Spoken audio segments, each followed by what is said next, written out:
Hello everyone, welcome back to a new video. তো আগের ভিডিওতে তোমাদের সাথে শেয়ার করেছিলাম আমরা ঘুরতে যাচ্ছি। তো আমরা সবাই মিলে চলে এসেছি দীঘাতে। আর এখানে এসেই কিন্তু আমি কাউকে ঘুমোতে দিইনি, ভোরবেলা সকলকে নিয়ে বেরিয়ে পড়েছিলাম বিচে।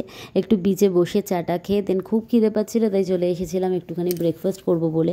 তো ব্রেকফাস্টের এই দোকানটা বাজারের মধ্যে ছিল, তাই তোমাদের সাথে একটু শেয়ার করলাম। বাট পুরো মার্কেটটাই কিন্তু এখন বন্ধই বলতে পারো, কারণ এই সময় বাজছিল হচ্ছে ওই 9টার মতন। তো আমরা সকালবেলা ব্রেকফাস্টে নিয়ে নিয়েছিলাম কচুরি আর তরকারি, যেটা সকলেই মানে খুব ভালো খেয়েছি, কারণ সকলের খুব জোর খিদেও পেয়েছিল বলতে পারো। তো এখান থেকে আমরা বেরিয়ে চলে গেছিলাম হচ্ছে একটুখানি দীঘার যে বাজার আছে সেই বাজারটায়, বাট কিছু কেনা হয়নি। তো কেন গেছিলাম বলছি তোমাদেরকে। আমরা ভেবেছিলাম আমরা ওখান থেকে একটু মাছ কিনবো, মাছ কিনে আমরা ওখান থেকেই রান্না করিয়ে নেব দুপুরবেলা খাওয়ার জন্যে, কারণ হোটেলে যে খাবারটা খাবো তার সাথে এই আলাদা করে রান্না করা মাছটা থাকবে। তো মাছ খুব ভালোই ছিল, বাট আমাদের আর কেনা হলো না এই জন্যে, কারণ আমাদের প্ল্যানিং ছিল আমরা একটুখানি নিউ দীঘার বিচে যাব।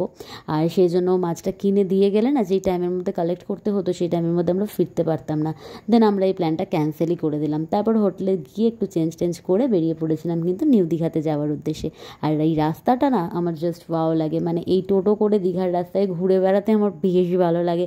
যদি কখনো সুযোগ হয় আমার, তাহলে কিন্তু আমি দীঘাতে গিয়ে শুধু বসে থাকবো আর টোটো করে চারিপাশে ঘুরবো।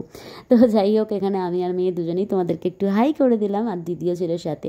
তো তারপর নিউ দীঘার বিচে আমরা গেলাম। বাট এখন তোমরা দেখতে পাচ্ছ এটা ওল্ড দীঘার বিচ। তো নিউ দীঘার বিচে কেন কিছু তোমাদেরকে দেখালাম না সেটাই তবে শোনো। নিউ দীঘার বিচে এত ভিড় ছিল, এত কনজাস্টেড জায়গাটা, আর সমুদ্রটা এতটাই সামনে এগিয়ে এসছে যে কোনো বালির পোর্শন তো ছিলই না, পুরো বোল্ডারে ভরা ছিল। আর এই ছোটো বাচ্চাকে নিয়ে না বোল্ডারের ওপরে স্নান করানোটা খুবই রিস্কি। তো আমরা জাস্ট একটু পাটা ভিজিয়ে কয়েকটা ছবি টবি তুলে তারপর ডিসিশন নিলাম যে আমরা আবার ওল্ড দীঘাতে ব্যাক করবো।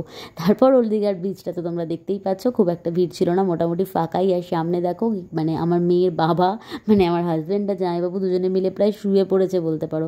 আর এখানে মেয়েকেও দেখতেই পাচ্ছ, মেয়ে দিদির সাথে একদম মজাতে আছে। তো এখান থেকে স্নান টান করে আমরা হোটেলে ফিরে গেছিলাম। দেন খেয়ে দিয়ে এত ঘুম পেয়েছিল না যে তোমাদের সাথে আর কিছু শেয়ারই করা হয়নি।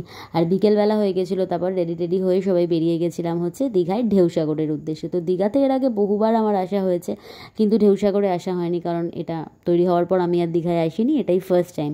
তো সেখানে গিয়ে একটুখানি ঘোরাফেরা করলাম। আর মেয়ে তো খুব মজা পেয়েছে, কারণ ছোটোদের অনেক রাইডস ছিল, নাকরদোলা চড়েছে। প্রথমে তো চড়তে মানে প্রথমে চেয়েছে, বলছে আমি চড়বো, তারপর উঠে একটু ভয় পাচ্ছিল, কারণ জীবনে ফার্স্ট টাইমও উঠলো।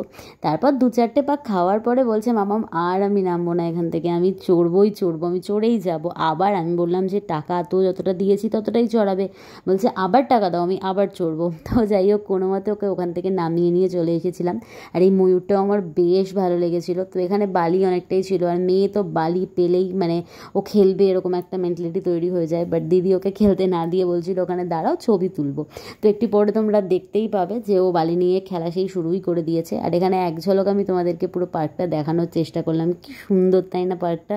তোমরা যারা গেছো তাদের কেমন লেগেছে কমেন্টে জানিও আমায়। তা আমার তো ভীষণই ভালো লেগেছে। আর এই দেখো, তোমাদের বললাম না একটু পরে দেখতেই পাবে যে মেয়ে শুরু করে দিয়েছে বালি নিয়ে খেলা। তো ওকে বললেও আসছিল না, অনেক কিছু বলে বুঝিয়ে আইসক্রিম দেবো, এটা সেটা কিনে দেবো, ওই পাশে ডগিটা দেখছো শুয়ে আছে ও কামড়ে দেবে, এইসব কিছু বলে ওকে ওখান থেকে আমরা সরিয়ে নিয়েছি। আর তারপর ওখান থেকে পার্কের এই সাইডটায় চলে এসেছিলাম, যেখানে অনেক মানে খাবারের দোকান ছিল, ফুড আর কি কর্নার টাইপের। তো এখানে এসে আমি একটুখানি স্প্রিং অনিয়ন নিয়েছিলাম, আর মেয়েকে আইসক্রিম দেবো প্রমিস করেছিলাম, তাই দিতেই হলো অগত্যা। তো আইসক্রিমটাও বাবার সাথে গিয়ে কিনেছিল। আর এই দেখো আমার পোটাটোটা জামাইবাবু ধরেছিল, আমি ভিডিও করছিলাম বলে।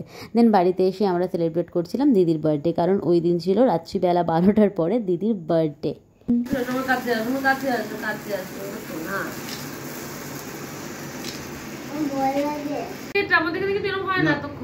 Happy birthday to you, happy birthday to you. চল আগে খাও তোমরা।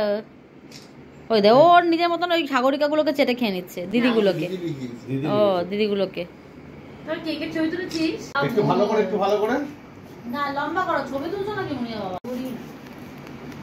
ঘোরানোটা লম্বা করতে পারো। খাও, তুমি খাও। তো ফার্স্ট ডে দীঘাটা এভাবেই কাটিয়েছিলাম। সেকেন্ড ডে কী করেছিলাম জানতে হলে নেক্সট ব্লগটায় কিন্তু অবশ্যই চোখ রাখতে হবে। ততক্ষণের জন্য ভিডিওগুলো দেখো, লাইক করো, চ্যানেলে নতুন হলে চ্যানেলটাকে সাবস্ক্রাইব করতে ভুলো না। টাটা।